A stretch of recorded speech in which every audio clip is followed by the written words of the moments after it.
What's going on here? Sean Davis joins us now. He's the CEO and co-founder of The Federalist. Fantastic site. And he's on the phone. Hello, Sean. Good to talk to you, sir.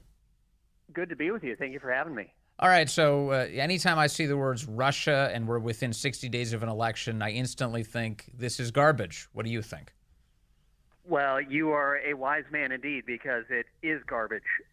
In the surest sign you know that Democrats are losing is when they have to shout, Russia!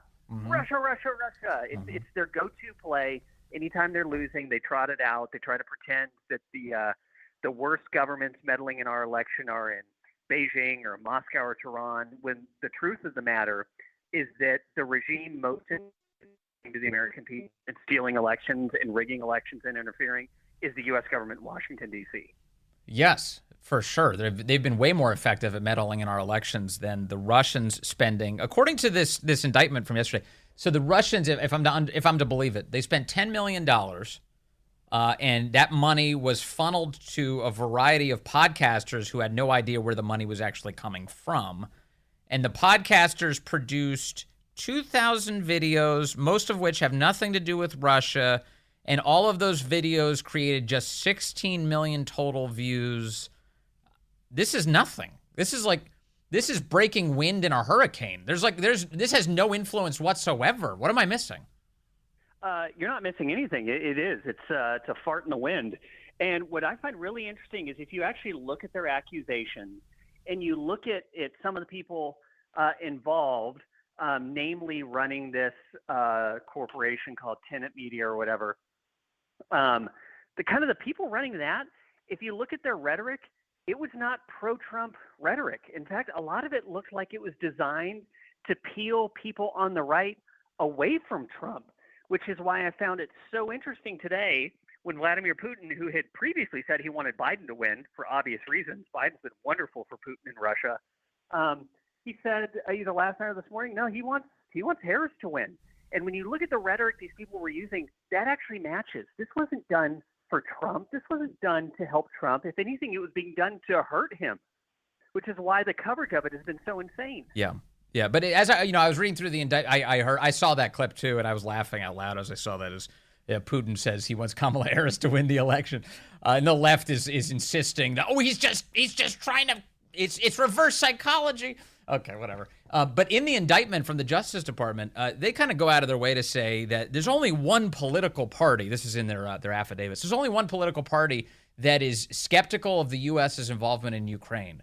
And we should try and make more content that reaches out to them.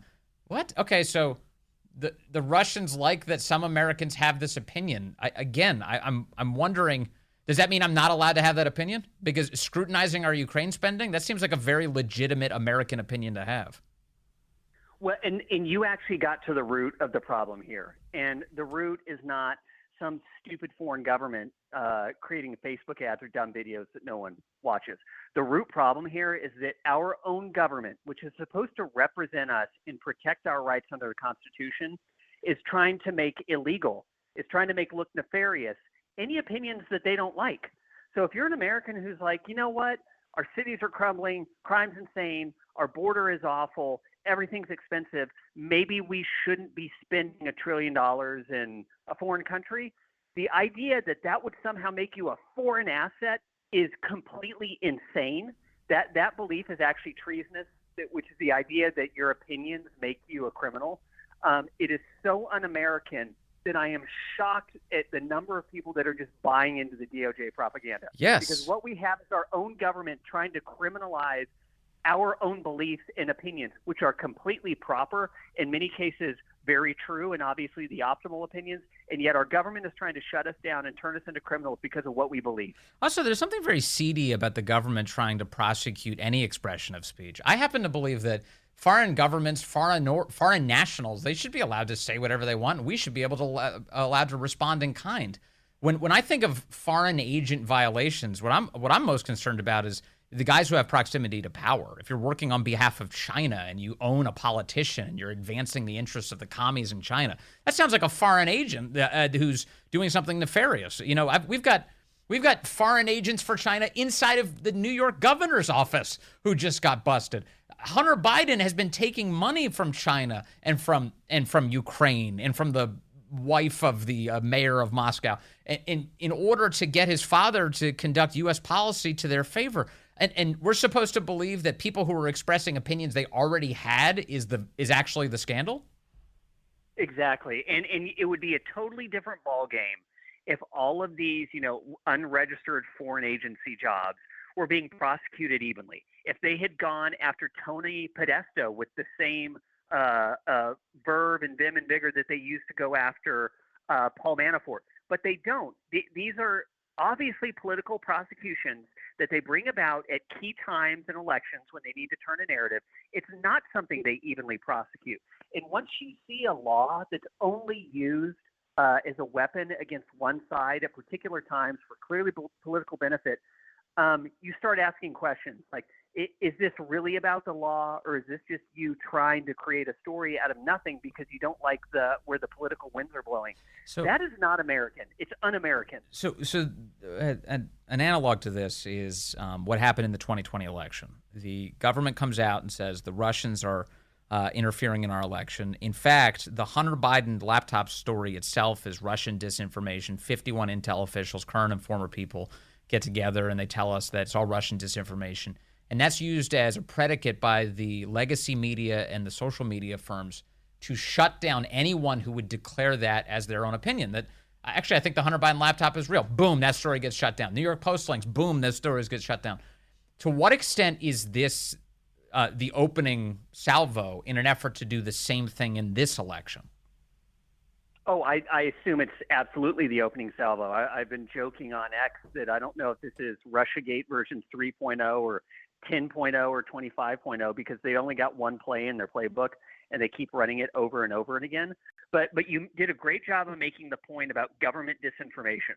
When they came out, it had 51 intel agents. When this was done at the behest of Antony Blinken, of people at the CIA, which we know for a fact happened, and they come out and they lie, and they use things they know were lies because they'd had the laptop for a year and they knew it was real, and then they use that as a pretext for censoring people they don't like. That is true disinformation. That is truly malevolent, and that wasn't coming from Moscow or Beijing. That was coming from Washington, D.C., from our own government, which didn't care that it was lying, didn't care that it was deceiving, and didn't care that it was breaking the law against its own people because all it cared about was attaining power. That is criminal. So honestly, I don't want to hear another dang word about Russia or Putin or foreign misinformation. I want the corrupt, illegal meddling from our own corrupt crooks in government in this country to stop. Yeah. And this indictment, I read through it yesterday and I noticed one glaring omission, deliverables. I didn't see anywhere that any of the influencers they were accusing of doing Russians' work had produced anything at all. They just kind of waved their hand in the air and they said Russian disinformation is afoot. But nobody told me how Tim Pool advanced it. Nobody told me how Benny Johnson advanced it. The indictment doesn't even begin to try and tell you that. Don't you think that's suspicious, Sean? Yeah, I think it is. And I think it's such a dirty smear job that was done by the government against them. They have no evidence that they knew anything at all. And then they have no evidence that they produced anything based on this knowledge that they didn't have. Like Tim and Benny were total victims. They didn't know any of this was going on. And then somehow their names are now getting drugged through the mud because they happen to be popular, influential people on the right with big podcasts and big audience. It's the kind of thing that if a prosecutor were doing normally and somebody actually had an opportunity to defend themselves, would get the prosecution sanctioned. Yeah. And yet here we're just supposed to look at it and think it's okay. I think it's unconscionable what they did to Benny and Tim. Those guys did nothing wrong, and now they're getting their names drugged through the mud as Russian agents when there's no evidence they did anything wrong. It's what Nancy Pelosi calls the wrap-up smear. You just diminish them and leave in the eyes of the public that they're not allowed as to be a part of the public debate anymore, and that there's something bad about them, which is an awful thing to do. It really is. How much do you read into the fact that they did a huge press conference yesterday to announce all of this? So we've just thoroughly gutted the idea that this has any sort of legitimacy. So they announced it with a huge press conference. They get the Deputy Attorney General, Lisa Monaco, the Attorney General, Merrick Garland, the FBI Director, Chris Wray, they're all intoning how serious this is and how they just saved America. But I noticed that the FBI has all sorts of announcements on its website that aren't usually accompanied by big flashy press conferences. What did you think of that?